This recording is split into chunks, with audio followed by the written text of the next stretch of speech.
Fraser, who told me the other night he is the world's biggest Fernando Alonso fan. Well, the red flag Grand Prix has come and gone, and it's time to look at some memes after that very messy Australian GP. I knew I'd seen this kid before.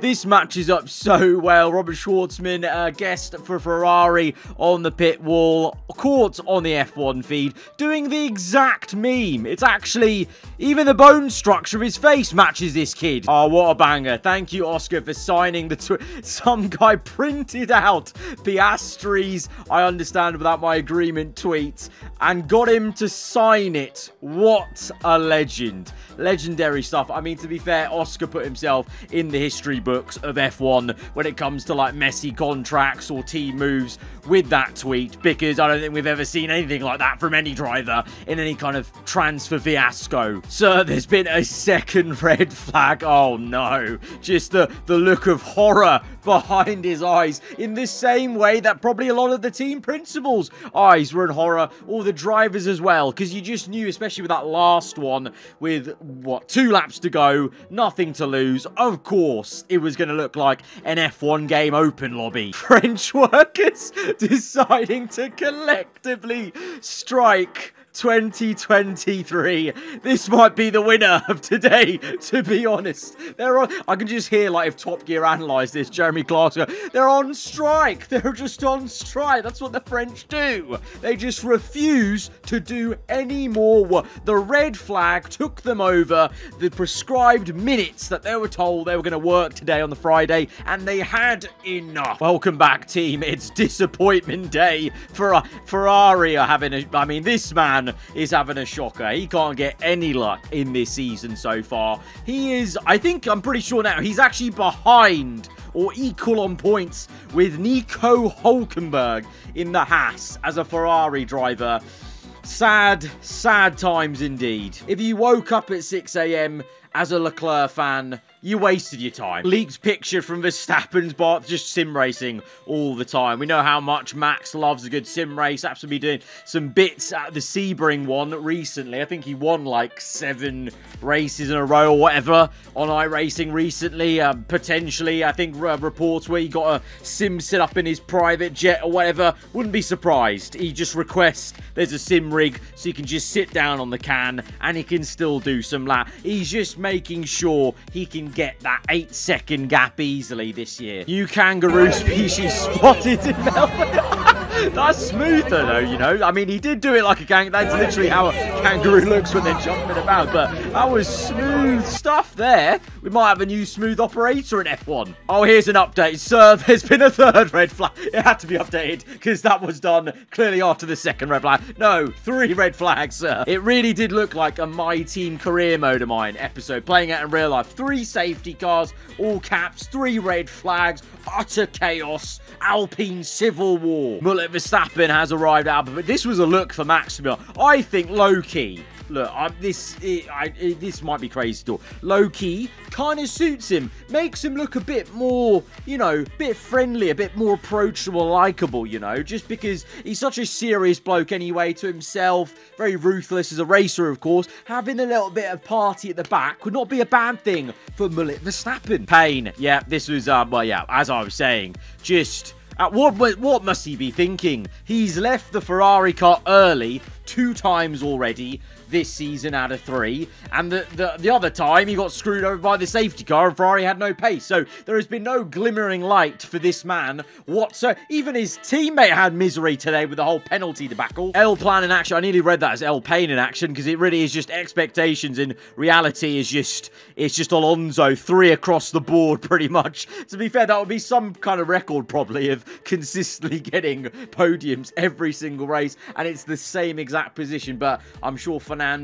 would not like to go for that record. But you see, you know, this kind of chaotic race, he just needed, you know, one of the Mercs or something to get spun around, not himself, on that red flag restart, and for it not to be done on countback, and then he could have been up in P2, you never know. This was a good throwback from Mercedes admin about Hamilton's really stupid Instagram from years ago, like, wow, this blue dot is where we are? I can't believe it. The most most chaotic F1 paddock. It was actually quite an entertaining paddock this weekend. We had Verstappen in a mullet. We had these guys playing a penalty shootout with Leclerc with some Tron-ass glass. You know what that looks like? It looks like he's done customization in Hogwarts Legacy. He's put on level 50 goggles, and that's what your character looks like. I know that's a very niche reference, but you'll know what I'm talking about if you've played the game yourself. We had Bottas rocking the full Australian look. Michael Massey was in the paddock, and then obviously good old Rick Bobby. Good to see him back in the F1 realm, and all smiles at Red Bull. Shock horror. Oh yeah, it wasn't just French Civil War, it was Spanish Civil War as well. It just all kicked off. There was many different country-based civil wars. All it needed was Russell to come out of nowhere running down the pit lane to take Lewis out. I mean, I know it didn't matter in the end because he had an engine failure, but yeah, that was pain. That was so unlucky in terms of the timing. Like, if he had continued on that race, he may have really been, you know, all his pen interviews have been so frustrating. And it was great timing as well with Hamilton's radio about going like, oh, we got screwed over a little bit. We should have pit under this safety car. And then straight away, you know, Bono is redeemed on the radio because it's red flag. And Lewis is like, oh, free pit stop then. It's lights out and away we go. You know what? I should just replace this with a thumbnail of my survive the no grip mod with simulation damage instead of this photo here, and it would work just the same way pretty much. That's what we got on that last restart. He just turned into it. Max hoping for a clean getaway from pole. Turn 1, Russell arrives. I was saying this to me. I was really hoping Russell would just do some kamikaze dive down the inside and then maybe make contact so we get a bit of spice. In the end, to be fair, both Mercs got Max anyway, but there was no spice of the fact that Max came out intact. To be fair, he was driving like a man who knew his car was so quick. He was kind of driving almost like Lewis did when the Merc was so good. It's like, you don't need to be too over-aggressive. Keep your nose clean. Know you have a car that can eventually just zoom past everything like it's nothing. And it was like nothing. He made that mistake in Sector 3, lost 4 seconds. Didn't matter. He was like 12 seconds down the road. Oh no, the lead went down to 8 seconds. Really didn't matter in the end. So, yeah, I think we're going to see more of that from Max this year. If there are situations like that, he's just going to keep his nose clean, really, not fight it as much as he may have done in the past when the desperation was there for a championship in 2021. And of course, the car is so good, he doesn't need to. He can just get someone back on the straight, basically. But yeah, I did fancy Russell getting him into turn 1, and he did. The real reason why grid boxes are 20 centimeters wider in Melbourne. But don't worry, Alonso selects the 16:9 model. His car occupies the entire track. I think this is taken from one of those really... There's a YouTube channel that does really silly animations to summarize Formula 1 races. I recognize the animation style. I think it's taken from here. This is brilliant, though. 16:9. I'm going to remember that for commentary. Let's engage 16:9 mode and occupy the whole circuit. It is Alpine today. Sacre bleu for Alpine. Load up the gun with the baguettes and shoot it into the head. It is, you know, who could have seen it coming? Gasly and Ocon coming together? No! Here comes another Ferrari fan therapy session. Leclerc, lap 1 DNF, bang, no points. Sainz, first restart, multiple overtakes, he's making it. Second restart, lands it. 5-second penalty, still whack in the face, done. Watching Q1 as a Checo fan, yeah, that was not his finest moment. All this talk about, even from Checo himself, about how he has to be on it absolutely if he wants to take any sort of fight to Verstappen. Mate, this is why no one's taking it seriously. If you're going to start saying stuff about that and get sucked into your own hype a little bit, you got to cut out these mistakes like that. What is Toto thinking of? Well, he probably, that's the face he probably was pulling when his team got a 1-2 at the start. Obviously, it didn't last long, but we can all hope and dream from the first couple of laps. What happens in Melbourne? ... Sergeant, I'm bottoming so much, I can't even see. Oh, dear. Oh, dear. Come on. Leclerc after 2 DNFs in 3 races. Please, God, just choose another soldier already. I'm not ready. I can't do this. Yeah, this is it. Perez, Red Bull, no longer a one-car F1 operation. It just doesn't fit the bill. Red flag. What a race, huh? It's lap 9, Captain, only.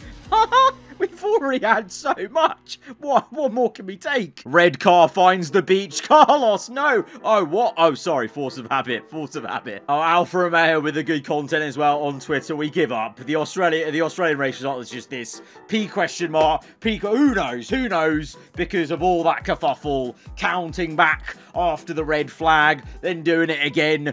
Also, one thing I want to point out. The count back thing with the last red flag, you know, they're like, oh, that lap didn't exist. We'll go back from, you know, how they lined up because we don't have the data to concretely say where everyone is after, like, one sector or whatever. So just for fairness, we'll count back like the lap didn't happen. Sainz's penalty stands, even though the lap they're basing it off does not technically exist in terms of their count back. And if we are saying Sainz's penalty exists, then Gasly colliding with Ocon, that would be a penalty anyway. But then the reason why they've not is because they've turned up, they're in the same team, and they've just agreed like, oh, gentlemen's, you know, agreement. Of course they're going to. They're in the same team. If there were different cars, absolutely. Let's say, you know, Ocon's car was a different team. Absolutely, Gasly would have got a penalty for that. So again, the FI having no consistency here whatsoever with anything. Either the count back, Sainz's penalty, Gasly's lack of penalty, everything. And then, like I said, the red flags, they were very trigger happy with that today. Kelly trying to seduce Checker. Mike, why is he giving... That's just weird, man. Why is he doing that pose? It's just... and that as well. Where he's learned a bit too much from his missus. Taking this to album. Oh, lovely. What a printout. Exceptional stuff. Look, you need to get that printed out large, Mike. I don't know how big this printer is, but you know those massive heads everyone had this weekend? You need an Alonso forehead one, just that big. I'm tired, me getting up with 2 hours sleep just to see 2 safety cars and a red flag in the first 8 laps. The first part of that race, yeah, not really buzzing you up exactly with a lot of, you know, oh, slow under the safety car, not even racing, having to wait a lot of the time. Not the one. The hardest working Australian man today. The man with the red flag. Come on, lad. Oscar driving through into this first point. He did very well, you know, just everyone else just explode around him. Piastri, first points on the board in Formula 1 in front of his home crowd. Thank you very much. Done. Oh, neither Sainz or Leclerc can catch a break here. Absolute war crime flashbacks for Sainz. Not good. He was so peeved in that red flag period where he got told, and it was brilliant because they brought the team radio like at the same time so you could see him gesturing away at everything. It was brilliant. It was brilliant. But yeah, I would still be pissed off. In 4 weeks time at Baku, I would still be pissed off. And the safety car is out and it comes back. Trust L rule book with a B. Alonso, the instant his podium is at risk. Mate, he was on it straight away. Alonso was fully like, if we look at the details of the regulations, I think we need to count that back. As soon as he was like spanning around, he didn't even bother to tell the team, is the car okay? He was first on about the rules, then his team were like, is the car okay? He's like, yeah, no, it's fine, love that, but the rules, let's look at those again. Yeah, this is it. I present to you Schrodinger's lap about that penalty and the lap. If the lap's null, penalties still in place. Lewis, when the red flag comes, absolutely, finally, some luck went his way with a safety car and a pit stop not going out for that. Oh, that's brilliant. That is brilliant. That is superb stuff. First corner shenanigans. Yeah, F122. It could have been an F122 online race, really. It really could have. Leaked footage from the Drive to Survive writers' room. Mate, they, in true DTS fashion, they probably won't even show anything from the Australian Grand Prix. They probably will not, because that was a real bonkers one. And there were so many bonkers races that they did not bother to show in last season. They'll just show us Silverstone again 5 times. Tired man loses last bit of sleep he didn't even know he had. Getting up at work at 2 hours later, absolutely not. But 2 hours earlier for F1, yes. How times change, huh? A year ago, Leclerc, pole, win, fastest lap, every lap led. This time, Not so much. People tuning in for the restart. Sainz takes out Alonso. Checo goes wide. Stroll to the gravel. Gasly and all. It had everything. F1 2023, the game, looking spicy. Look, honestly, after the Australian Grand Prix, if they don't have red flags in F1 23, that's not realistic. The year is... The year is 2805. Humanity is evacuated from Earth, leaving only robots behind. Charles E has still yet to hold an F1 Drivers' Championship. That is outstanding. What an edit and what a little caption. Charles E. Fantastic, fantastic. On that note, that's where we're going to leave it off today, guys. If you have enjoyed it, be sure to hit the like button. Let me know what you thought in the comments below. If you're around here, then do get subscribed for weekly Formula 1 content. I'll see you guys next time. Goodbye.